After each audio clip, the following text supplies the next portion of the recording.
जब से मैंने आध्यात्मिकता, प्रेम, मुक्ति, मौन जैसे शब्द सुने हैं,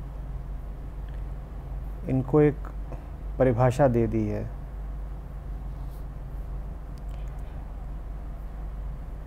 अब मन हमेशा कुछ ऐसा सोचने, ऐसा करने में लगा रहता है जो उन परिभाषाओं के अनुरूप हो। ऐसा लग रहा है कि ये सब शब्द नहीं सुने होते तो ही अच्छा होता, तब शायद मैं ज़्यादा असली रहा था।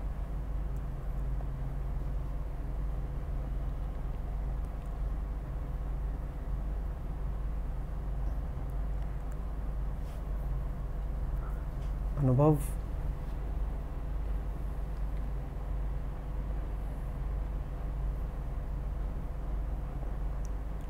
बच्चा जन्म लेता है, उसके बाद से उसकी जो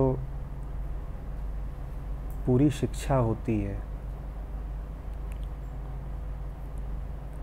वो परिभाषा देने की ही शिक्षा होती है।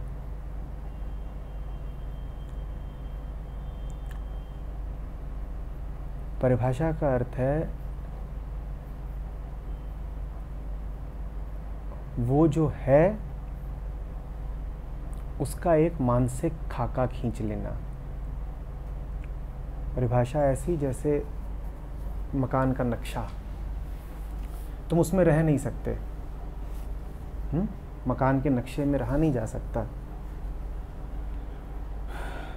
लेकिन फिर भी तुम नक्शा बनाते हो, तुम्हें उसमें कुछ लाभ नज़र आता है।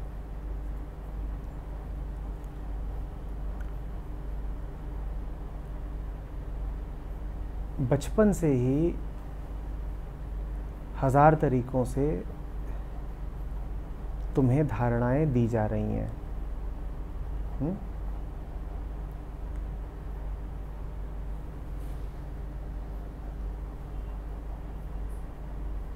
इस बात का सवाल नहीं उठता है कि आज तुम्हें प्रेम की विशेषतया एक विशुद्ध परिभाषा दे दी गई है, क्योंकि ये पहली बार नहीं हो रहा है कि तुम्हें प्रेम की या मुक्ति की या आनंद की परिभाषा दी जा रही हो।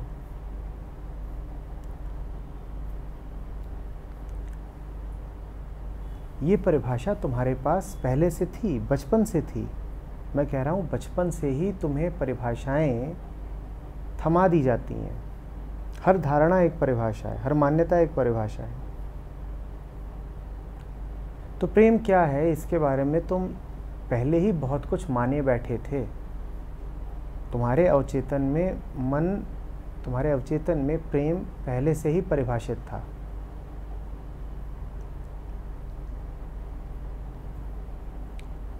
अगर बोध सत्र में आने लगे हो, मुझसे बात करने लगे हो, तो ऐसा नहीं है कि तुम्हें कोई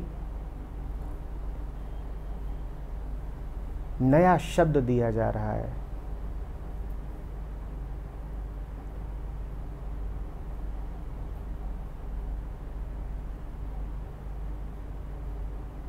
ये शब्द तुम्हारे पास पहले से था। हो सकता है इसी रूप में न रहा हो, किसी अन्य रूप में रहा हो, पर था पहले से।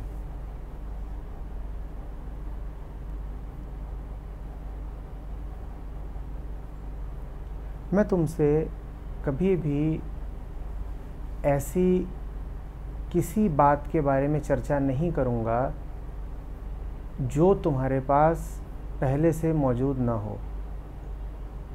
इस बात का ख्याल रखना।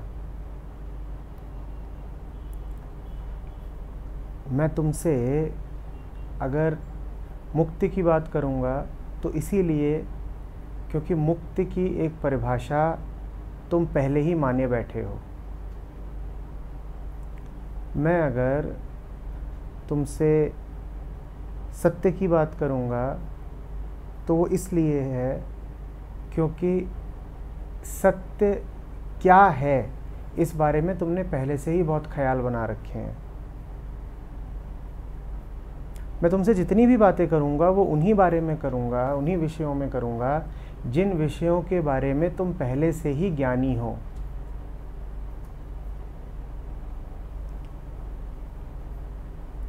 किसी नए विषय पर कोई नया ज्ञान देने की मेरी कोई इच्छा नहीं है। तुम्हारे मन में पहले ही इतना शोर है, इतना कचड़ा है, इतने शब्द हैं, मैं तुम्हें और क्यों थमाऊं, मैं तुम्हें और क्यों परेशान करूं? तुम पहले ही बहुत परेशान हो।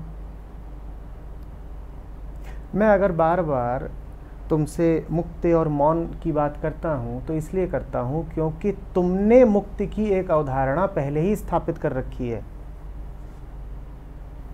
और अब मैं तुमसे मुक्ति की बात इसलिए करता हूं ताकि बचपन से तुम मुक्ति को जो मानते चले आए हो, तुम जरा गौर से देख सको कि वो झूठा है। अगर तुम्हारे पास मुक्ति जैसा कोई शब्द होता नहीं तो मैं भी तुमसे मुक्ति की बात करता नहीं। अगर कोई आए यहां पर ऐसा जो बिल्कुल अछूता हो शब्दों से और धारणाओं से, तो मैं उससे कोई बात नहीं करूंगा, क्योंकि वो तो अपने केंद्र से हिला ही नहीं है, वो तो गंदा हुआ ही नहीं है। जो गंदा ना हुआ हो उसकी सफाई करना मूर्खता होगी। प्रेम की बात मैं उनसे करता हूं जो बहुत बातें करते हैं प्रेम की, और मैं उनसे प्रेम की बात इसलिए करता हूं ताकि वो समझ सकें कि उनका सारा प्रेम झूठा है। मुक्ति की बात मैं उनसे करता हूं जो बहुत बातें करते हैं मुक्ति की, और उनसे मुक्ति की बात इसलिए करनी पड़ती है ताकि वो समझ सकें कि वो कितने बंधन में हैं। बातें कर रहे हैं मुक्ति की और पड़े हुए हैं बंधन में। ज्ञान की बातें मैं सिर्फ उनसे करता हूं जो बहुत बातें करते हैं ज्ञान की, और उनसे ज्ञान की बात इसलिए करनी पड़ती है ताकि वो देख सकें कि उनका सारा ज्ञान नकली है। संबंधों की चर्चा मैं सिर्फ उनसे करता हूं जो खूब संबंध जोड़ने में लगे हुए हैं, और उनसे मुझे संबंधों की बात इसलिए करनी पड़ती है ताकि वो देख सकें कि उनके सारे संबंधों से दुर्गंध उठती है।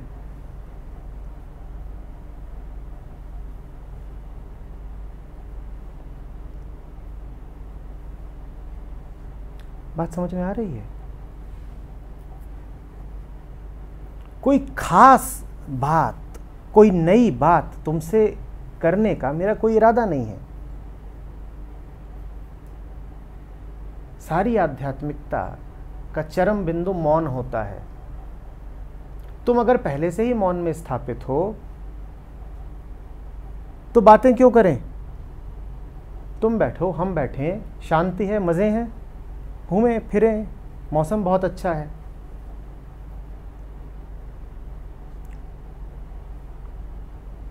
पर जिनके मन में सिर्फ और सिर्फ बातों की ही महत्ता हो, उनसे बातें करनी पड़ती हैं, और ऐसी बात करनी पड़ती हैं जो पुरानी बातों को भी हटा दें और पुरानी बातों को हटा करके फिर खुद भी हट जाएं।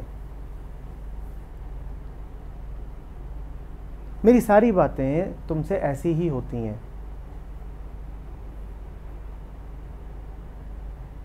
वो बस सफाई का आयोजन होती हैं कि तुम्हारे मन में जो कचरा जमा ही हो चुका है उसको साफ कर दें, और उसको साफ करके कोई नई चीज़ न स्थापित कर दें। तुम्हें नया कुछ देने का कोई इरादा नहीं है मेरा। जो कुछ भी नया दिया जाएगा वो अपने आप में एक नया कचरा ही बन जाना है। पुराना हट जाए, पुराना साफ हो जाए, इतना काफ़ी है। और पुराने से बहुत भरे हुए हो तुम। पुराने से ऐसा चिपके हुए हो कि छूट नहीं रहा पुराना, इसलिए पुराने की बात बार बार करनी पड़ती है।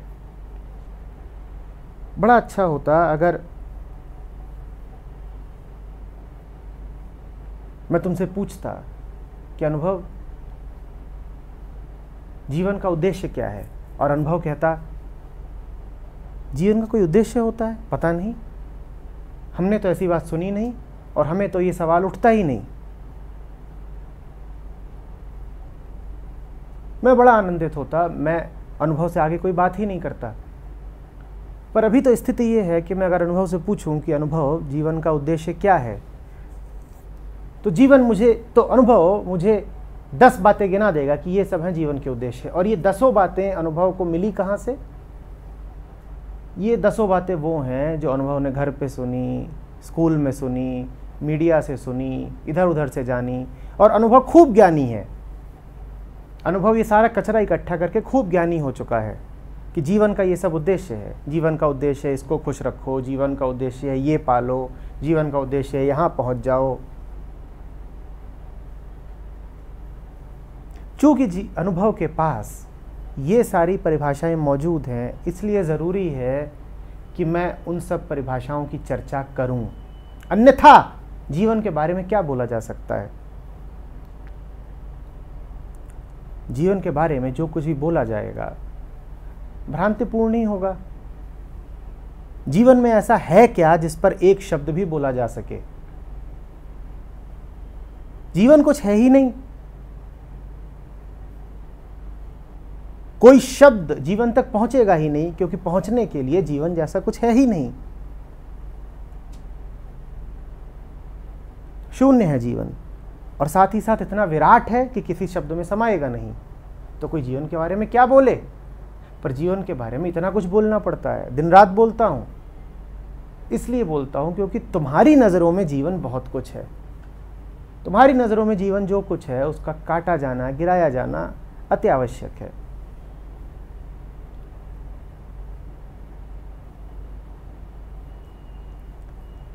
बात समझ में आ रही है?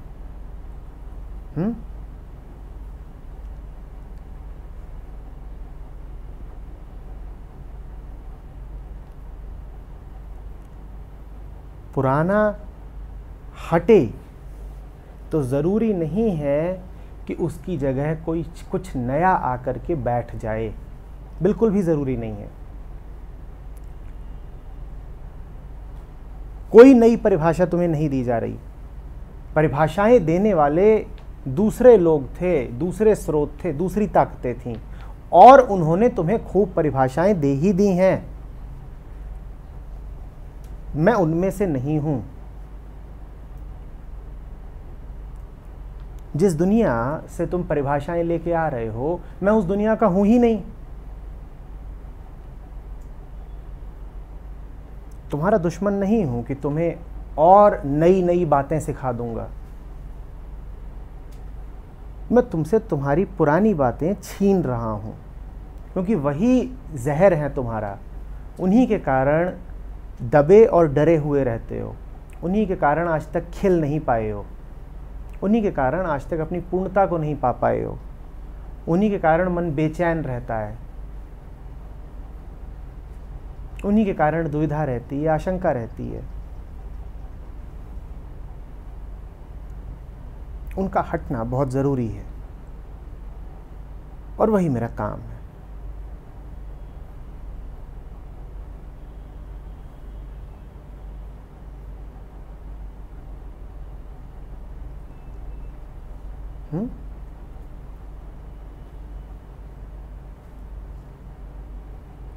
बहुत शुभ होगा वो दिन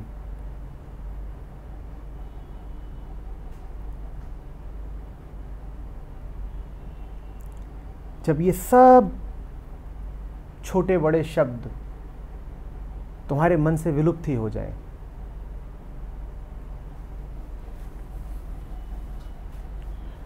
जब तुम बिल्कुल सब भूल जाओ।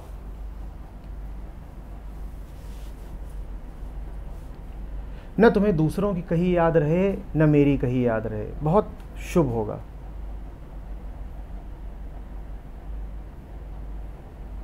अगर तुम्हें अभी मेरी कही बातें याद रहती हैं, तो इसका अर्थ समझ लेना कि अभी दूसरों की कही बातें याद हैं।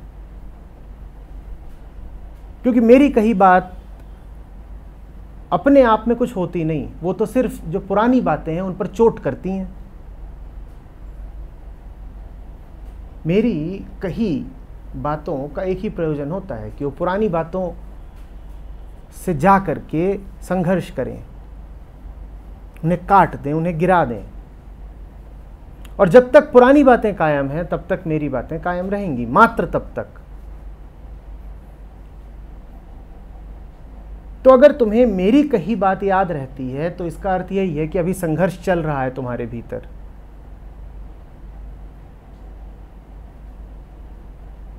मेरी कही बात याद नहीं रखते तुम अपनी पुरानी बातें याद रख रहे हो और मेरी बातें पुरानी बातों पर चोट कर रही हैं, इस कारण तुम्हें मेरी बातें भी याद है। अन्यथा मेरी बात याद रखने का कोई कारण नहीं है। तुम मुक्त हो, ये कोई याद रखने वाली बात है? इसमें क्या है जो याद रखोगे? तुम मुक्त हो, ठीक, आनंद तुम्हारा स्वभाव है, इसमें कोई याद रखने वाली बात है? मैं तो बड़ी सीधी और सरल बातें कहता हूं, उसमें याद क्या रखोगे? पर तुम्हारे जीवन के केंद्र में तुम्हारी परिभाषाएं बैठी हैं और परिभाषाएं कहती हैं अनुभव मुक्ति पाप है, बंधन में जियो, कर्तव्यों में जियो। और मेरी बात इस परिभाषा पे चोट करती है। अब जब भी तुम्हारे सामने बंधन लाए जाते हैं तो तुम्हें यह भी याद आ जाता है कि सर ने कहा था कि मुक्ति स्वभाव है। वो तुम्हें इसीलिए याद आ रहा है क्योंकि अभी तुम्हें बंधन प्यारे हैं।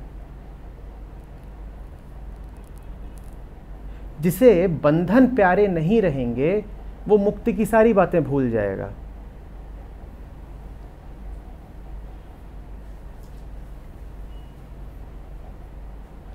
तुम्हें मेरी बातें बुरी लगती हैं ठीक इसीलिए क्योंकि अभी तुम्हें दूसरी बातें बड़ी प्यारी हैं। तुम चूंकि अभी जुड़े हुए हो बंधन की बातों से, इसीलिए मुक्ति की बात तुम्हें बड़ा सताती है, तुमसे बर्दाश्त ही नहीं होती, तुम रो पड़ते हो। जो मुक्त ही होगा उसे मुक्ति की बात परेशान क्यों करेगी? अरे याद ही क्यों रहेगी?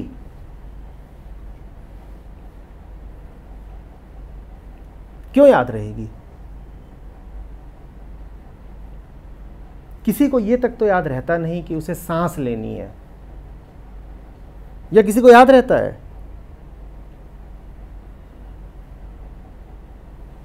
स्वभाव तो सांसों से कहीं ज्यादा गहरा है,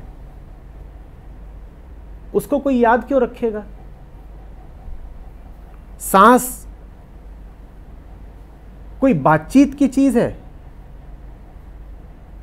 तो स्वभाव बातचीत का विषय कैसे हो सकता है?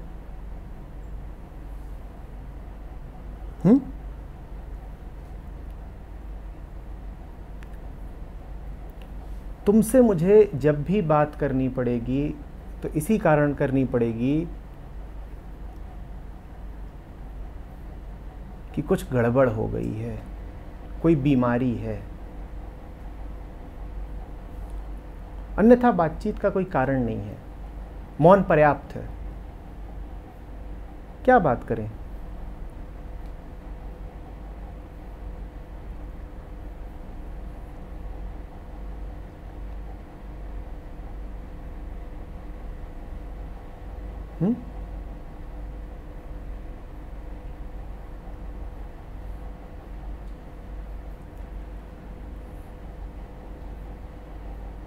अनुभव को मैंने कहा कि तुम यहाँ से अपने घर न बाइक पर जाओगे न ऑटो करके जाओगे, तुम्हें पैदल जाना होगा रोज़, ठीक? कब तक कहूँगा ये? जब तक कहने की ज़रूरत है, उसके बाद ज़रूरत नहीं रहेगी, कहूँगा नहीं। और कहूँगा नहीं इसका अर्थ ये नहीं है कि वो करेगा नहीं। उसके बाद उस स्थिति में आ जाएगा कि आवश्यकता होगी तो खुद ही करेगा। उसके बाद व्यर्थ लगेगा मेरा कहना, कि रोज़ रोज़ कहते रहते हैं, व्यर्थ टोकते रहते हैं, टोका टाकी की ज़रूरत क्या है। और उसके बाद अगर मैं कहूँगा तो बुरा भी नहीं लगेगा।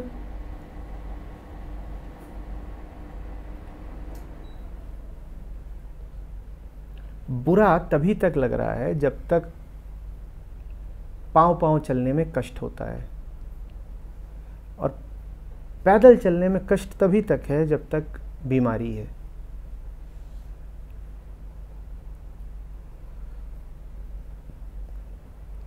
सत्य माता है हमारे यहाँ, उद्धावक है।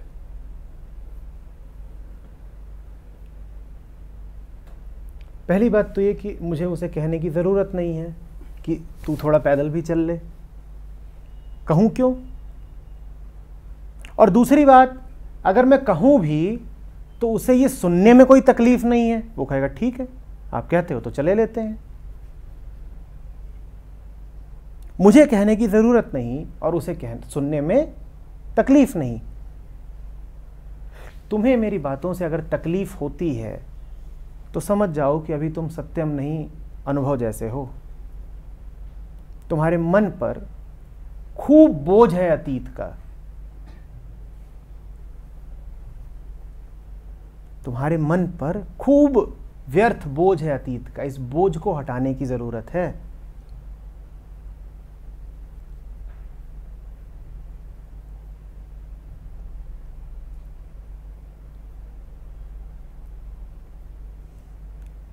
इसी अर्थ में कहता हूं कि अभी पैदा ही नहीं हुए हैं हम।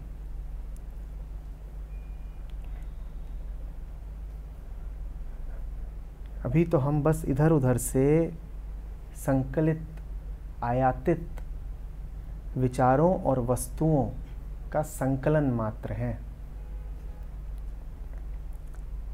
हम क्या हैं इसकी कोई अनुभूति हमें नहीं है, बिल्कुल भी नहीं है। और इसके कुछ बहुत स्पष्ट प्रमाण हैं, जिनमें से पहला ये है कि आपके जीवन में ऐसा कुछ भी नहीं है जो निजी हो आपका।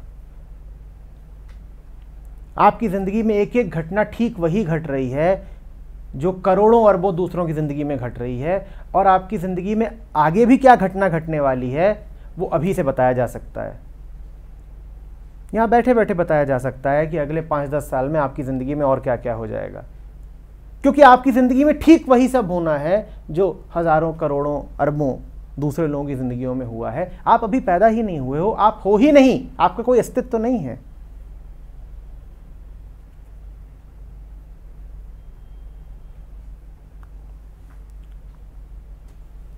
पुराने बोझ के हटने का अर्थ होता है नए का वास्तविक जन्म। तुम्हारी जो पूरी संभावना है, तुम्हारा जो अंकुर है, वो तुम्हारी धारणाओं और तुम्हारे संस्कारों के नीचे दबा पड़ा है। और त्रासदी ये है कि उम्र बहुत तेजी से बीत रही है। मर जाओगे बिना पैदा हुए। इससे बड़ी विडंबना कोई हो सकती है? पैदा हुए नहीं और मर गए।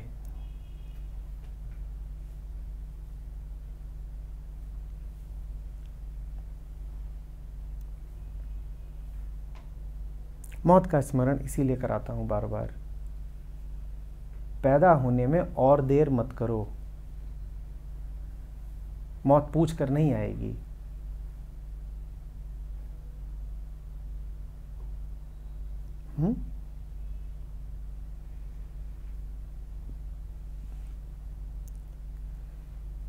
जब तक बाहरी मौजूद है तब तक जो आंतरिक है वो अभिव्यक्ति नहीं पाएगा।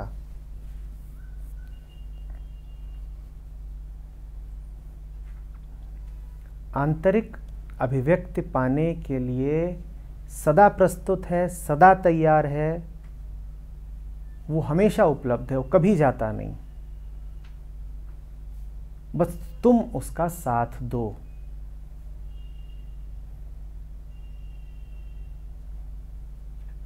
वो हमेशा मौजूद है, तुम साथ दो।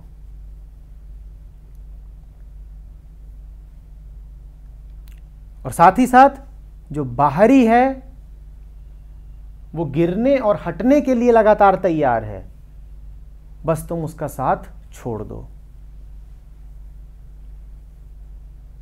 तुमने देखा कैसी उल्टी गंगा बहा रखी है। जो मृत है, नकली है, उसको तुमने सहारा दे देकर किसी तरीके से खड़ा कर रखा है, जैसे कोई किसी ढांचे को, कंकाल को चलाए जा रहा हो। और जो असली है, जीवित है, उसका तुमने दमन कर रखा हो, जैसे कोई किसी बच्चे का शोषण कर रहा हो, उसको बड़ा न होने दे रहा हो, उसको अभिव्यक्ति न पाने दे रहा हो। ऐसी तुम्हारी जिंदगी है।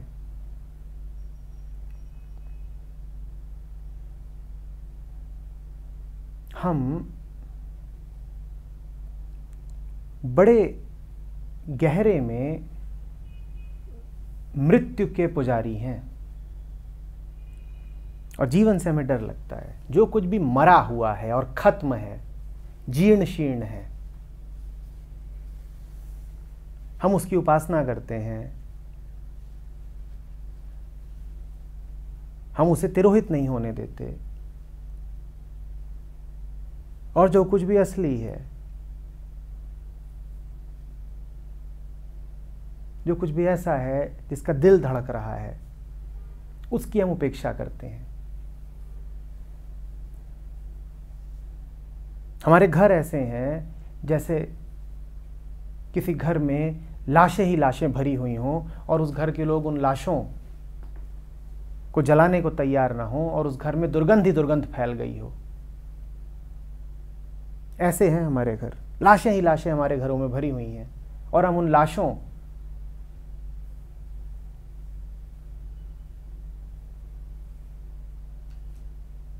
को जला देने पर राजी बिल्कुल नहीं है। आसक्ति, हमारे प्रियजनों की लाशें हैं, इन लाशों के साथ हमारी यादें जुड़ी हुई हैं, हम कैसे जला दें इनको। और उसी घर के एक उपेक्षित कोने में कुछ बच्चे पड़े हुए हैं जो पोषण के लिए और तुम्हारे स्वीकार के लिए तरस रहे हैं, और उन बच्चों की तुम पूरी उपेक्षा कर रहे हो क्योंकि तुम्हें लाशों से फुर्सत नहीं है। तुम्हें मृत्यु प्यारी है और जीवन तुम्हारे द्वारा उपेक्षित है।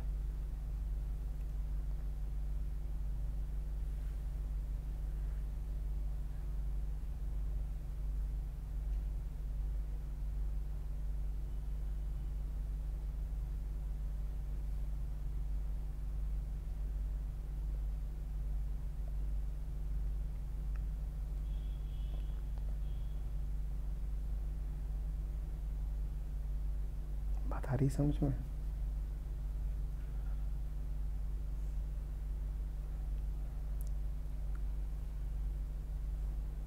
लाशों की बातें कर रहा हूं क्योंकि तुम्हें लाशें प्यारी हैं।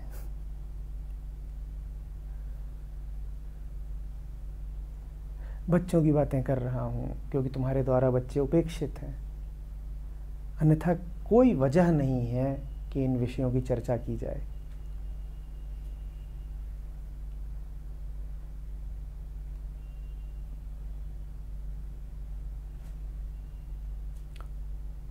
तुम तुम्हारे जैसा सोचना छोड़ो, मैं मेरे जैसा बोलना छोड़ दूंगा। मुझे बोलने में कोई रुचि, कोई रस नहीं है।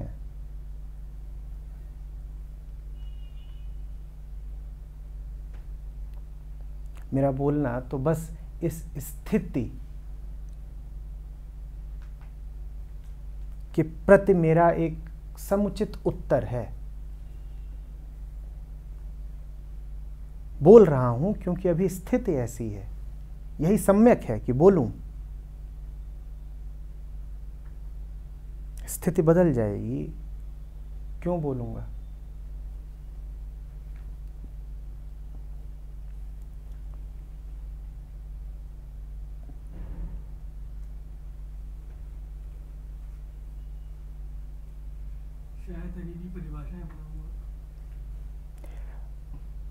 याद रखना, मेरी परिभाषा अपने आप में कोई परिभाषा है नहीं। वो तुम्हारे मन में जो पहले से ही मौजूद है, बस उस पर आक्रमण करती है। कोई नई परिभाषा नहीं बना रहे हो तुम।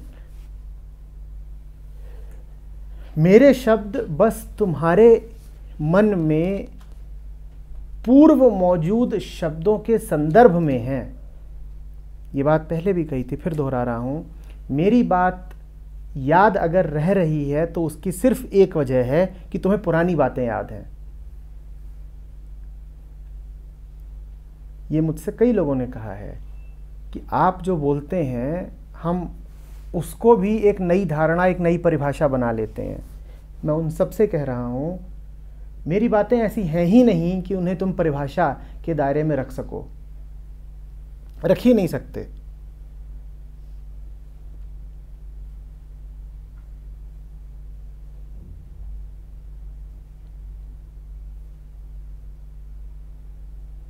हां, तुम्हारी परिभाषा के दायरे में पहले से जो मौजूद है, मेरी बात उस पर आक्रमण कर रही है, इस नाते तुम्हें लगता है कि मैंने तुम्हें कुछ दे दिया।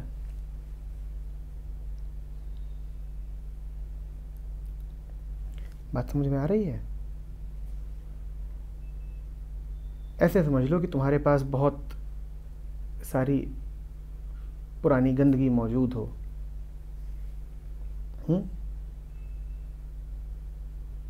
बहुत सारी,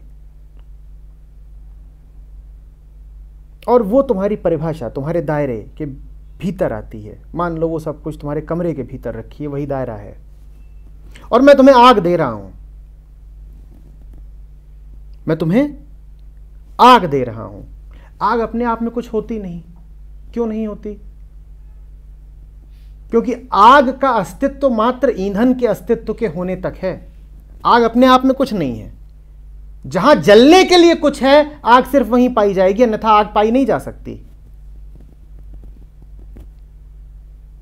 अब तुम्हारे कमरे में गर्मी फैल जाती है, अब तुम्हारे कमरे में धुआं उठता है, अब तुम्हें आंच लगती है, अब तुम्हें कष्ट होता है, तुम कहते हो ये सब आपने दिया। मैं तुमसे कह रहा हूं, ये सब तुम्हें अभी अनुभव ही इसीलिए हो रहा है क्योंकि गंदगी बाकी है। जिस क्षण गंदगी खत्म हो गई, आग बचेगी क्या? जिस क्षण गंदगी खत्म हो गई, धुआं बचेगा क्या? अभी तुम्हें बिल्कुल ऐसा अनुभव होता है कि मैंने कुछ कहा और तुम जल से गए। हां, मैंने तुम्हें आग दी है, पर तुम जल इसलिए गए क्योंकि उस आग के लिए ईंधन तुम्हारे भीतर मौजूद था। जिस दिन तुम्हारे भीतर ईंधन खत्म हो गया, मेरे किसी शब्द से तुम्हें कोई ताप नहीं लगेगा। बात को समझो। और आग दी ही इसीलिए जा रही है ताकि तुम्हारे भीतर जो कुछ ज्वलनशील है वो जल ही जाए, वो खत्म ही हो जाए। और जब जलेगा तो ताप तो लगेगा, पर ताप के लगने का इल्जाम तुम आग को दोगे या अपने भीतर इकट्ठा गंदगी और ईंधन को दोगे? बोलो, किसको दोगे? अब ये तुम्हारी बुद्धि पर है। सद्बुद्धि होगी तो तुम कहोगे कि हमने अपने भीतर गंदगी इकट्ठा कर रखी थी, इसलिए हमें इतनी जलन हुई। और कुबुद्धि होगी तो कहोगे ये आए और आग लगाकर चले गए, हाँ, आग मैंने ही लगाई, जानबूझकर लगाई, पर तुम ये भी तो बता दो कि तुम्हारे पास कचड़ा ना होता तो मैं आग लगाता किसमें?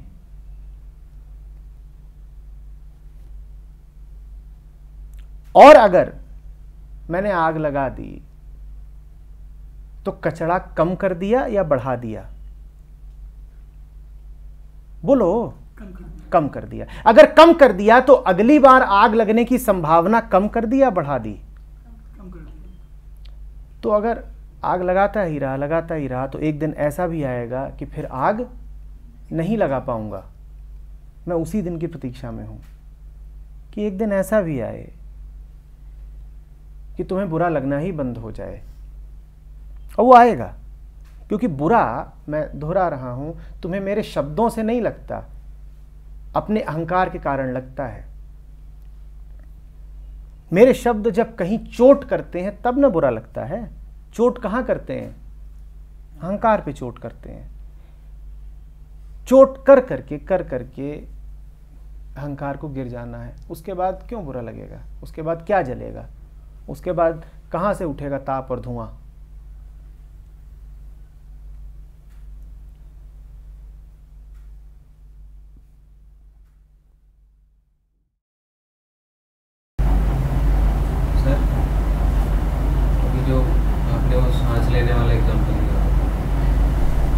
अपने स्वभाव के विपरीत जाकर कैसे रह सकते हैं? जैसे अगर कोई इंसान 1-2 मिनट तक सांस ना ले तो मर जाएगा थोड़ी देर में। तो अगर मुक्ति हमारा स्वभाव है तो बंधन में कोई रह कैसे सकता? ऐसे ही रह सकता है, ऐसे रह रहे हैं। तो वो तो संभव ही नहीं होना चाहिए ना। तो कहाँ संभव है? ऐसे ही रह रहे हो जैसे रह रहे हो। बहुत सारे लोग उनको पता भी नहीं लगता। वो है ही नहीं, वो है ही नहीं। इतनी देर से क्या समझा रहा था कि तुम्हारा जन्म हुआ ही नहीं है, वो है ही नहीं। और अगर उन्हें अभी तुम लोग कह रहे हो तो इसका अर्थ यह है कि अभी तुम भी हो नहीं, अन्यथा कहोगे ये है ही नहीं। संत अगर दुनिया की उपेक्षा कर पाता है तो इसीलिए कर पाता है ना। 100 लोग बैठे होंगे, वो उससे कुछ कह रहे होंगे, उस पर कुछ दबाव डाल रहे होंगे, उस पर कोई दबाव पड़ ही नहीं रहा होगा। बताओ क्यों? क्योंकि कोई है ही नहीं दबाव डालने के लिए। ये 100 लोग अपनी ओर से दबाव डाल रहे हैं, उससे पूछो कौन डाल रहा है? कोई है ही नहीं, दबाव कौन डालेगा? संत को तो सिर्फ जो वास्तव में जन्मा है वही दिखाई देता है। ये जो मृतप्राय लोग घूम रहे हैं ये उसको दिखाई ही नहीं देते, वो है ही नहीं। तुम दीवार को कहते हो कि लोग कहते हो, तो फिर तुम्हें कोई क्यों कहे लोग? तुम्हें और दीवार में क्या अंतर है? दीवार को जहां खड़ा कर दिया गया वहां खड़ी हो गई, दीवार को जिस रंग दिया गया वो रंग गई, और दीवार को जिस दिन कोई बाहरी ताकत आके गिरा देगी वो गिर जाएगी। अगर तुम्हारा जीवन भी ठीक ऐसा ही है तो या तो ये कहो कि दीवार भी लोग है, या ये कहो कि मैं भी दीवार हूं। जो है ही नहीं तो फिर उसको कुछ कहा भी कैसे जा सकता? वो नहीं है, पर हो पाने की संभावना है उसमें। तुम्ही ने कहा ना कि जो स्वभाव है उसके विपरीत जाया नहीं जा सकता। और तुम्हारा स्वभाव अमरता भी है, तुम खत्म नहीं हो सकते। तुम्हारी बड़ी से बड़ी सजा ये है कि तुम खत्म नहीं हो सकते। तुम अपने आप को कितना भी दबा लो, काट लो, शोषण कर लो, अपने विरुद्ध चले जाओ, पर खत्म नहीं कर पाओगे अपने आप को।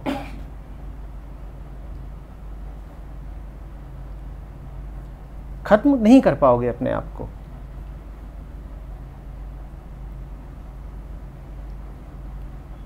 वापस आने की संभावना हमेशा बची रहेगी और इसीलिए हमेशा तड़पते रहोगे।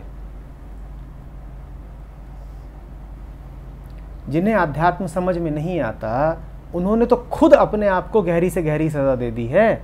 वो दिन रात तड़पते हैं। उनकी आंखें देखो, उनकी शक्लें देखो, तुम्हें साफ साफ तड़प दिखाई देगी। शांति का एक क्षण उन्हें नसीब नहीं होता।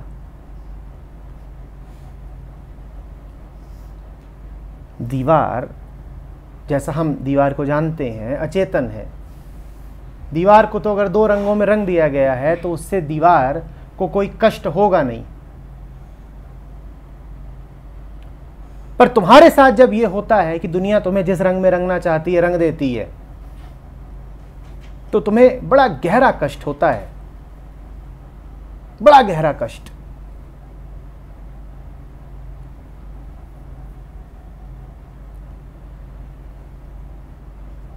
यही सजा है तुम्हारी कि तुम कभी दीवार नहीं हो सकते, मृत प्राय हो सकते हो, मृत नहीं हो सकते।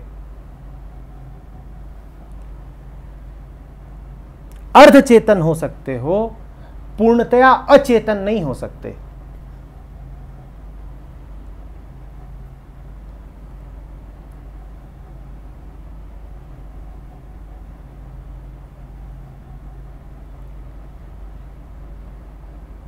तुम इतनी गहराई से भी बेहोश हो सकते हो कि तुम अपने कष्ट के प्रति भी करीब करीब असंवेदनशील हो जाओ, ये भी हो सकता है।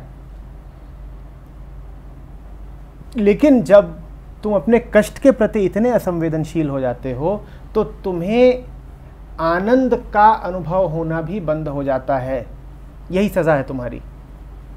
जिन लोगों को तुम देखते हो, जिन तथाकथित लोगों को तुम देखते हो और जिनको तुम कह रहे हो कि इनको देखिए, इन्हें तो कष्ट का कोई अनुभव होता नहीं, ये तो बिल्कुल बेहोश हैं, लेकिन फिर भी मज़े उड़ा रहे हैं, अच्छे खासे दिखाई दे रहे हैं, रुपया है, पैसा है, घूमते हैं, फिरते हैं, खरीदते हैं, शादी ब्याहों में नज़र आते हैं और चेतना के निम्नतम तल पे जीते हैं। और तुम इन्हें देख करके अचंभा मानते हो ना कि इन्हें कोई कष्ट होता तो नज़र नहीं आ रहा है। उनकी सज़ा ये है कि उन्हें कष्ट का अनुभव तो नहीं हो रहा, लेकिन साथ ही साथ उन्हें किसी तरीके की आज़ादी का, आनंद का और प्रेम का अनुभव भी नहीं हो रहा। वो गहरी सज़ा में जी रहे हैं।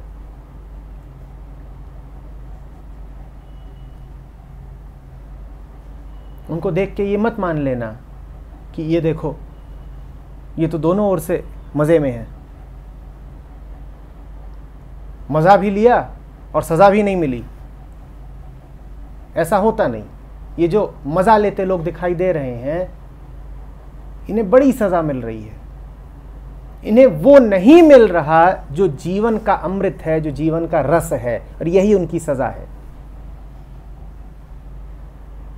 इससे बड़ी सज़ा क्या हो सकती है कि जीवन तुम्हारा बीत जाए और तुम्हें एक क्षण को भी पता न चले कि वास्तविक प्रेम होता क्या है।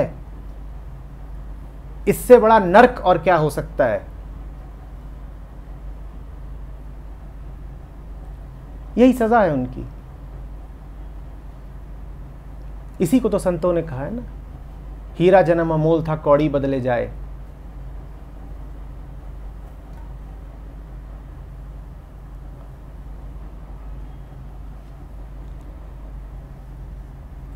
संभावना होती है ये समय के साथ कम हो सकती है।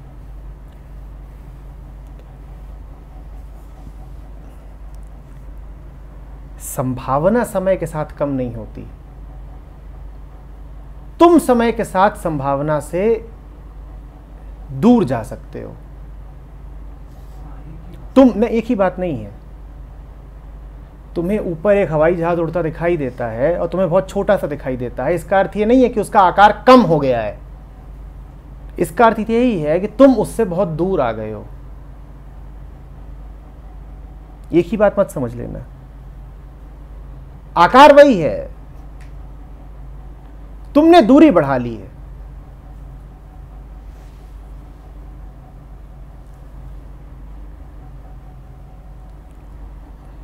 सूरज कभी तुम्हें बहुत बड़ा सा दिखाई देता है, कभी थोड़ा छोटा दिखाई देता है। उसका आकार घट बढ़ नहीं रहा है।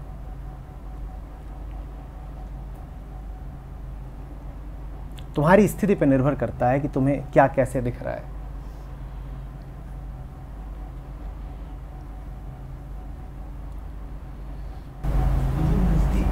जो नजदीक था पहले और जो फिर समय के साथ दूर हो गया, तो उन दोनों के वापस जाने में फिर अंतर क्या होगा? जो दूर है उसका संघर्ष ज़्यादा होगा।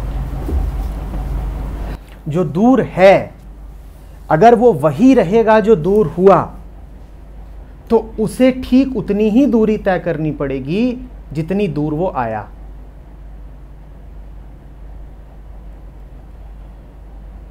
लेकिन तुम्हें एक वरदान मिला हुआ है, वो वरदान है इच्छा मृत्यु का। ये जो दूर निकल आया है, ये जब चाहे मर सकता है, ये जब चाहे फैसला कर सकता है कि मुझे अब और होना नहीं, मुझे अब और जीना नहीं। और ये होते ही तुम वापस पहुंच जाते हो, तुम्हारे सारे कर्म कट जाते हैं। हाँ, जब तक तुम ये कहे जा रहे हो कि मैं वही हूं जो मैं हूं, जो अपने आप को समझता हूं और मुझे अभी और जीना है, तब तक तुम अपने आप को जो समझ रहे हो उसके सारे पुराने कर्मों का फल तुम्हारे ऊपर लागू होता रहेगा। तो अगर उसके पुराने कर्म ये हैं कि वो बहुत दूर आया था, तो अभी उसे उस दूर आने का फल भुगतना पड़ेगा। दूर आने का फल ये है कि तुम्हें उतनी ही दूरी वापस तय करनी पड़ेगी। पर इच्छा मृत्यु संभव है ना? मर जाओ, खत्म हो जाओ, कुछ करना नहीं होता उसके लिए, बस घोषणा करनी होती है अपने आप को कि मैंने तोड़ा, मैं वो हूं ही नहीं जो आज तक अपने आप को समझता था। और इसकी कोई विधि नहीं है, ये तो बस प्रार्थना करके और प्रार्थना से उपजे संकल्प के द्वारा बलपूर्वक कहने की बात है।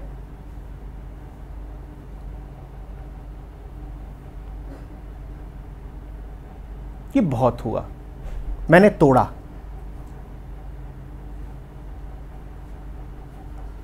चाहो तो अभी कर सकते हो, मरने में कितनी देर लगती है?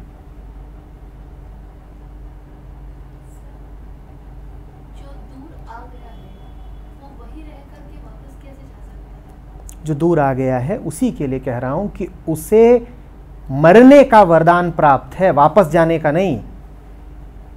जो दूर आ गया है वो वहीं पे कह सकता है मैं वो हूं ही नहीं जो दूर आ गया, खत्म। अब वापस जाने का क्या प्रश्न है? वापस जाना तो उसके लिए अर्थ रखता है ना जो दूर आ करके जिंदा हो।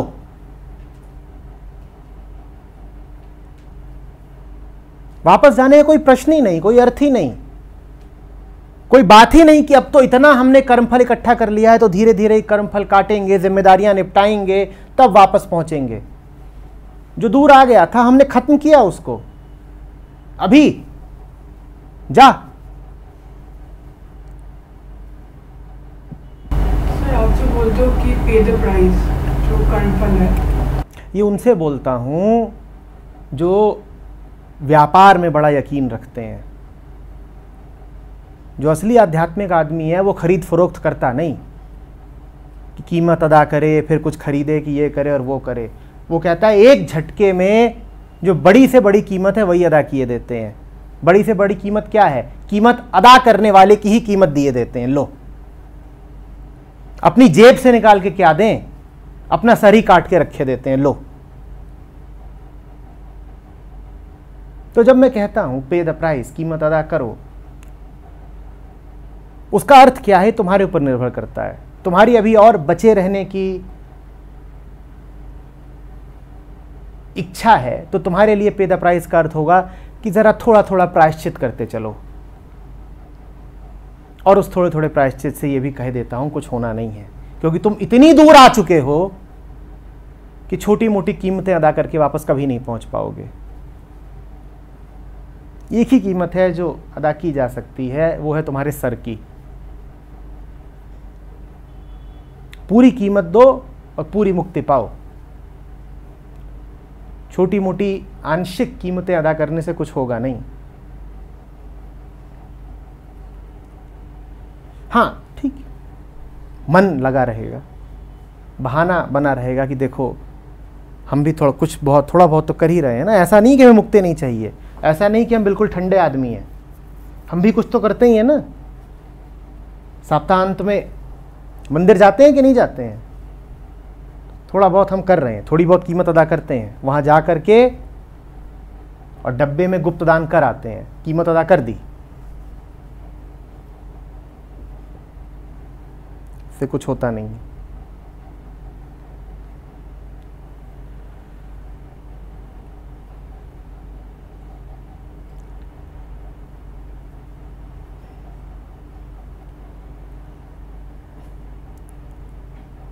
चलो अपने किए नहीं होता, कोई बात नहीं, पर जब हो रहा हो तो कम से कम रोका मत करो। इतना कर सकते हो? वो अपने आप बहुत मौके आते हैं, मौकों से भागा मत करो। पता कैसे चलेगा? क्या फोन कॉल नहीं आती?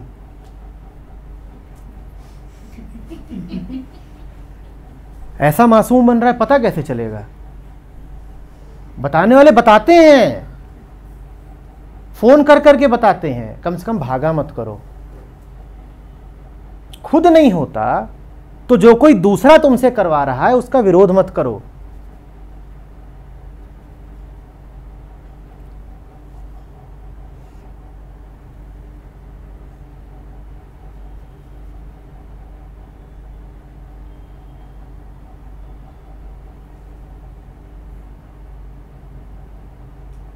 खुद नहीं मरते बनता, दिल घबरा जाता है। तो जब दूसरा आ रहा हो काटने के लिए तो कम से कम उससे मत लड़ो, कहो ठीक है अब तो हमसे तो हो नहीं रहा, तू ही कर दे।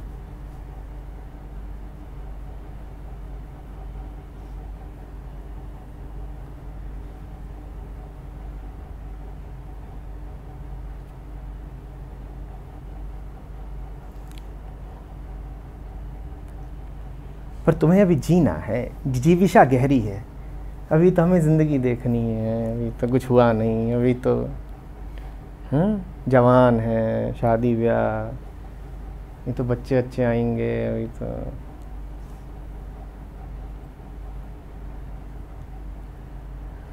अब ये सब बातें ना किया करिए। इच्छा मृत्यु, मरना वरना, जरा किलकारियों की, शहनाइयों की बातें करिए।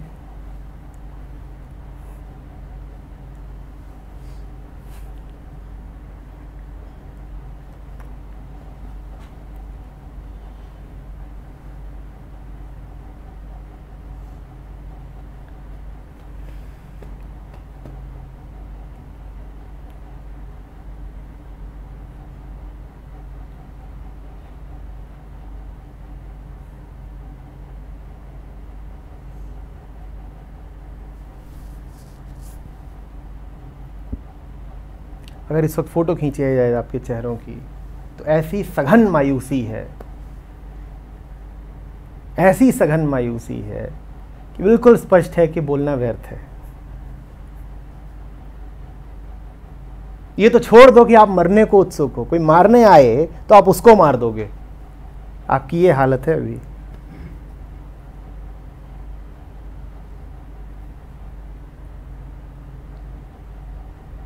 मैं जिसको मारने की बात कह रहा हूं ना, वो आपके कष्टों की अनंत श्रृंखला है, वही आप हो।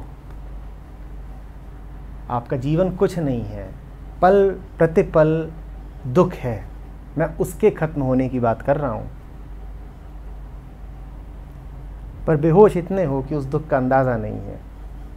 तो अभी बड़ी उत्सुकता है कि जीवन, और जीवन माने दुख, चलता रहे।